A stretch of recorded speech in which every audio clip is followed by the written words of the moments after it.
Good morning, my friends. My name is Lama, Jigme, Gyatso, but in a pinch you can call me Jig. This is 5-Minute Mindfulness. Welcome to the Buddha Joy Meditation School. I always teach meditation from Buddha's meditation manual, known as the Greater Discourse upon the Four Bases of Mindfulness. In Pali, it's known as the Maha Satipatthana Sutta. We're on the fourth base, and the final portion of the fourth base is the Four Noble Truths. We're on the second truth, which is the cause of suffering, which according to this text is craving or greed. Although the 10 exercises we're going to play with today can be adapted to hate or aversion.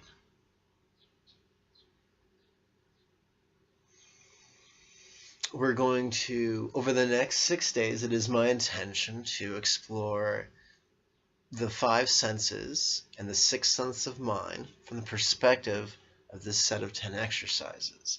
One of the really neat things about this is that the author of this text, who many people feel is Buddha, was not about us beating ourselves up about what we feel.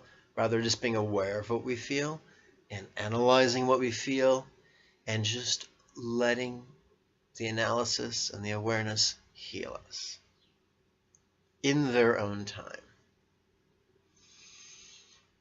I really love the non-scoldy nature of this wonderful set of exercises. And by set, I mean the entire 4 bases of mindfulness.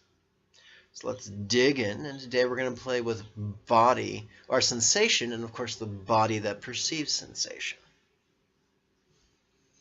As always, all the questions we use are rhetorical, which means we don't even try to answer them. That's not our job. What then? What is our job? To silently and mentally recite these words on the in-breath and the out-breath, and to the best of our ability during each out-breath to relax. Recitation and relaxation upon the path of awareness and analysis, and you too can become a Buddha. Although I really can't see you using that as a pickup line in a cocktail party. Hey babe, I'm enlightened. Just don't see that ending well. Okay, but perhaps that's me.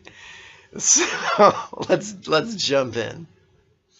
During the first in-breath, let's silently and mentally ask, how could this body be pleasurable, out-breath, and an object of greed?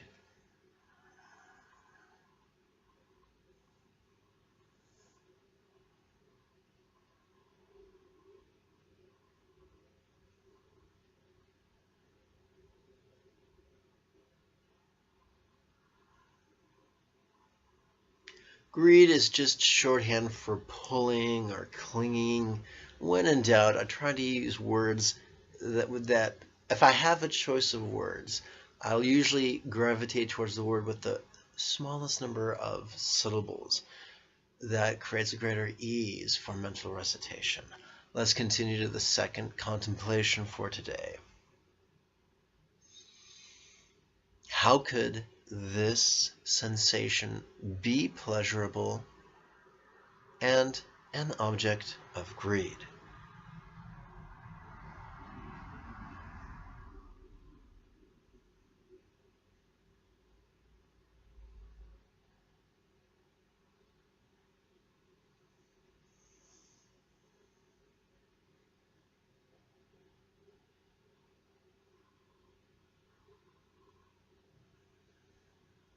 Now we play with the 3 C's. That's how I remember the next 3 exercises.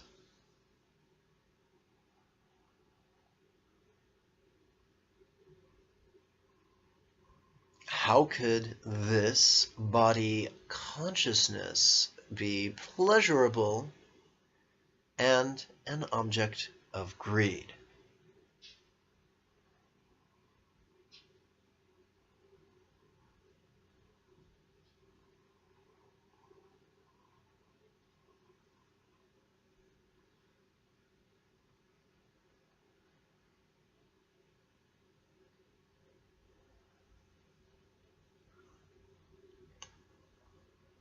Second C,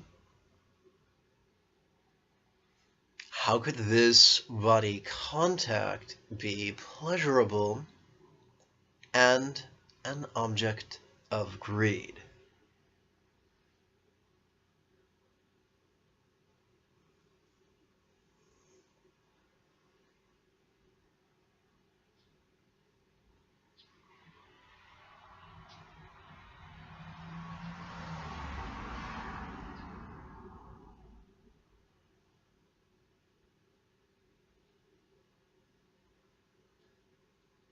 I'm not sure if I told you this, but below the video is a phrase that reads "show more." When you click that, lo and behold, you'll see what John Green refers to as the doodly-doo. And in it, you'll find all today's contemplations typed out for you. Let's continue. How could the feeling of body contact be pleasurable and an object of greed?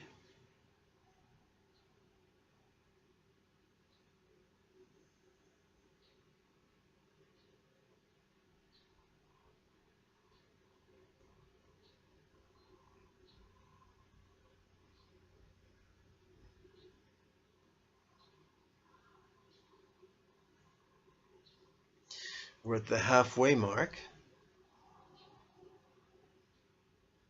And now we're going from body to its object of perception, which is sensation.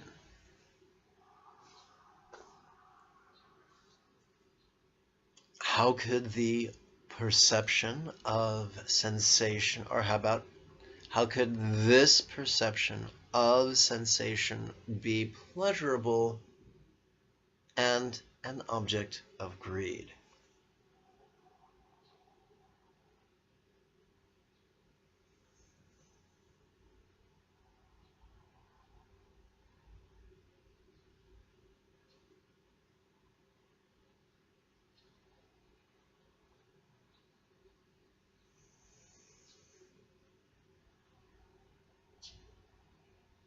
And now we turn to volition or intention or will. How could sensation, volition be pleasurable and an object of greed?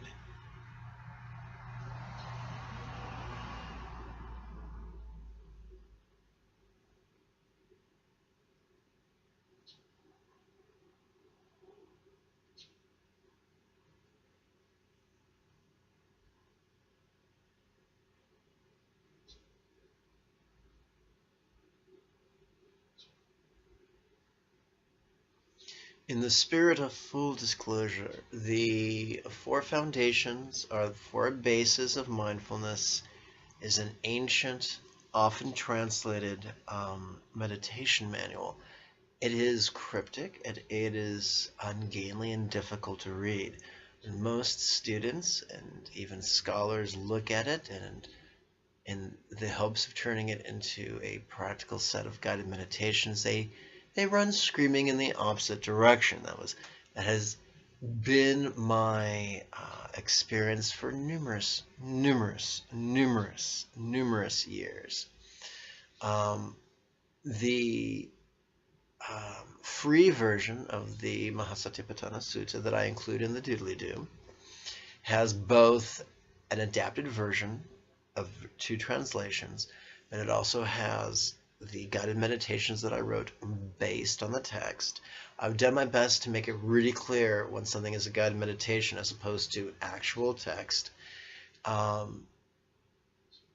So when you read it, if you feel overwhelmed, that's very, very natural. Don't worry about Let's continue.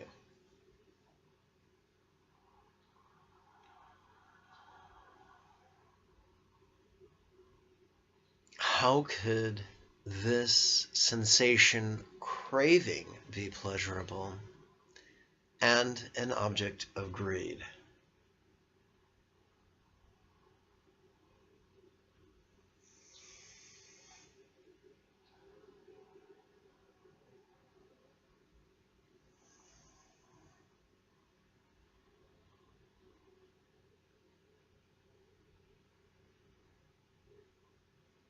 So, although we're talking about sensations, we're referring specifically to physical sensations.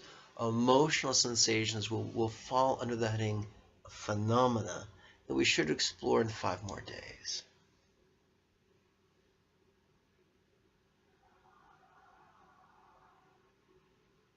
How could this sensation thought be pleasurable and an object of greed?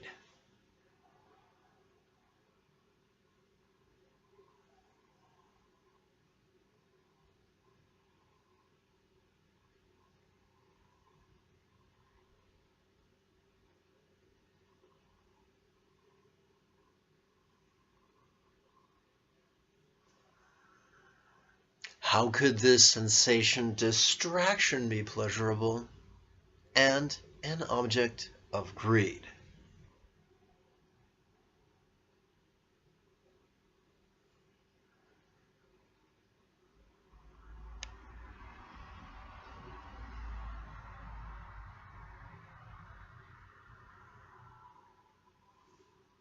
When looking at this set of 10 contemplations, many people are really taken aback by the profundity of its methodical nature.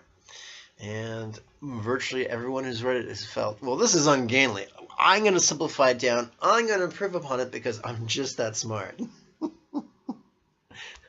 I, too, was guilty of that type of hubris. I found if you just play with it twice a day, every day for a week, you'll notice this really, really works. Whether you believe Buddha was a real person or a mythical archetype, or perhaps somewhere in between, a person with just exaggerated history. In the myth, in the story, in the tale, he's depicted as a man raised as a prince, raised to be a ruler, and as such receiving an extraordinary education in every field, the arts, the sciences, and the combat arts. And so not only did he train his artistic side and his martial side, but his intellectual side. And looking at this text, that becomes very, very clear that whoever wrote this had a very keen intellectual mind. Now, let's give our mind a rest and conclude with 4 exercises of loving kindness. Let's turn our attention to wealth. However we define wealth. If we're a squirrel, we may define wealth as a stash of acorns. If we're a bacteria, we may define wealth as a stash of rotting protein. Who knows? But let's play with this right now.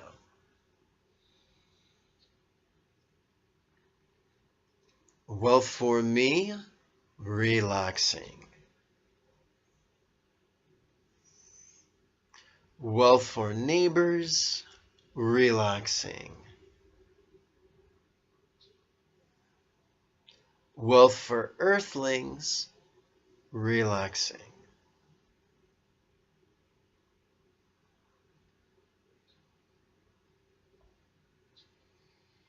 Wealth for all beings, relaxing.